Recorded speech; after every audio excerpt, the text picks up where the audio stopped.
విషయం ఏంటంటే హరిహర వీరమల్లు అనే సినిమాని ఆపడం కోసమే జూన్ 1 నుంచి బంద్ ప్రకటిస్తున్నారు పర్సెంటేజ్ గానీ ఇవ్వకపోతే అనే మాట రావడం అనేది చాలా దుర్మార్గం. It's a trash. అది ఉచితది, అది కరెక్ట్ కాదు. అందులో కుట్ర ఉంది.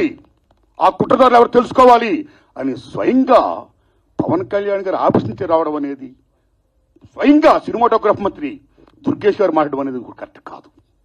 ఎందుకంటే మిత్రులారా, ప్రొడ్యూసర్ కౌన్సిల్ కానీ, ఫిల్మ్ ఛాంబర్ కానీ, అది సినిమా పరిశ్రమ పాలనా సంస్థలు, ఆ 2 సంస్థలు కూడా బంద్ ప్రకటిస్తామని ఇప్పుడు చెప్పాలా. డిసిషన్స్ ఆర్ గోయింగ్ ఆన్ అని చెప్పారు.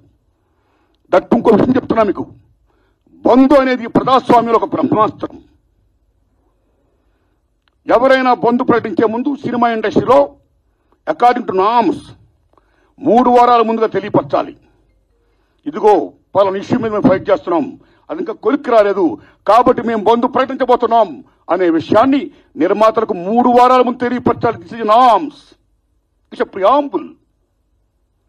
3 వారాల ముందు తెలియపరిస్తే రిలీజ్ డేట్ ఎవరు తెచ్చుకున్నారో, మేము రిలీజ్ డేట్ ఇచ్చుకున్నామండి, ఇంకో 2 వారాలు మేము రిలీజ్ చేస్తున్నామండి అని ప్రిపేర్ అయిన నిర్మాతలను ఇబ్బంది పెట్టకుండా ఉండడం కోసమే 3 వారాల ముందు తెలియపరచాలి according to norms.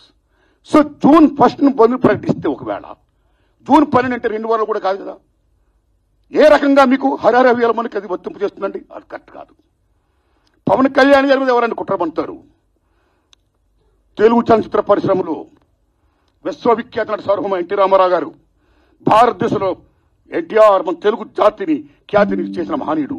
As a politician, as a CM, like this anything else. ఎంత గర్విస్తామో. తర్వాత మళ్ళీ మంచి గొప్ప పేరు తెచ్చుకొని ఈవేళ ఒక జనసేన పార్టీ పెట్టి ఈవేళ డిప్యూటీ సీఎం అయ్యారంటే we're proud of it.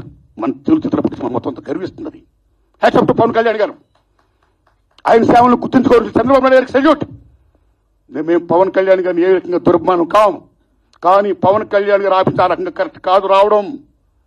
Okay, వచ్చిందనుకోండి, ఇష్యూ వస్తే మహాత్మా గాంధీ ఏమన్నాడు? ప్రపంచ యుద్ధాలను కూడా చర్చల ద్వారా ఆపొచ్చు అన్నాడు ఆయన. ఒక సీఎం, ఒక డిప్యూటీ సీఎంగా మీరు అక్కడ సీఎం చంద్రబాబు నాయుడు గారితో మాట్లాడి హరిహర వీరమల్లు అనే టాపిక్ మీరు ఎత్తకుండా, ఓకే మీ ఇండస్ట్రీ కష్టాల్లో ఉన్నప్పుడు రండి, మనం సిట్టింగ్ చేసుకుందాం రండి, మాట్లాడుకుందాం రండి అని చెప్పుంటే ఒక పెద్ద రోల్ ప్లే చేసి ఉంటే ఒక చలనచిత్ర పరిశ్రమ బిడ్డగా మిమ్మల్ని మేము అంత గౌరవించేవాళ్ళం సార్. ఎంత బాగుండేది సార్, ఎంత బాగుంటుంది సార్. ఆ పని చేయండి సార్ పవన్ కళ్యాణ్ గారు. ఎందుకంటే పర్సెంటేజ్ సిస్టమ్ వల్ల ఇండస్ట్రీ ఇవాళ చాలా మేలు జరుగుతుందండి. పర్సెంటేజ్ సిస్టమ్ లేకపోవడం వల్ల ఇండస్ట్రీ సగటు నిర్మాత మొత్తం కొలాప్స్ అయిపోతున్నారండి ఇవాళ. మీరు నమ్మండి sir. Why? Because all malls, PVRs మొత్తం ఇలాంటివన్నీ వచ్చేసిన తర్వాత సింగిల్ థియేటర్స్ ఇవాళ ఉనికి లేకుండా పోతుందండి. తెలంగాణ 500 ఉన్న సింగిల్ థియేటర్లు ఇవాళ 200 చిల్లరకు వచ్చేసాయి. ఆంధ్రప్రదేశ్ 500 పై ప్రదం కాల. So this is a very big issue. Since 25 years this percentage system is going on. The issue is going on, not clearing. అది కావాలి. అలాంటిది ఇవాళ పర్సెంటేజ్ సిస్టమ్ కొలుక్కొచ్చే దశలో హరిహర వీరమల్లుకి దీనికి ఒక లింకప్ పెట్టి ఏం సంబంధం అండి? ఏమీ సంబంధం లేదు. ఈ రకంగా దాన్ని ఇచ్చేస్తారని చెప్పి ఈ పర్సెంటేజ్ సిస్టమ్ అనే ఇష్యూని పక్క తోసేసేసి హరిహర వీరమల్లు ఫోకస్ చేయడం అంటే ఎంత దూరం ఉండేది. అది కరెక్ట్ కాదండి. అందుకని నేను మనస్ఫూర్తిగా ఇది ఫీల్ అయ్యే నేను చెప్పడం కోసమే నేను విజ్ఞప్తి చెప్తూ పవన్ కళ్యాణ్ గారిని విజ్ఞప్తి చేస్తున్నా, నేను చంద్రబాబు నాయుడు గారిని విజ్ఞప్తి చేస్తున్నా, దుర్గేష్ గారిని విజ్ఞప్తి చేస్తున్నా. పవన్ కళ్యాణ్ గారు మాట చెప్పారు,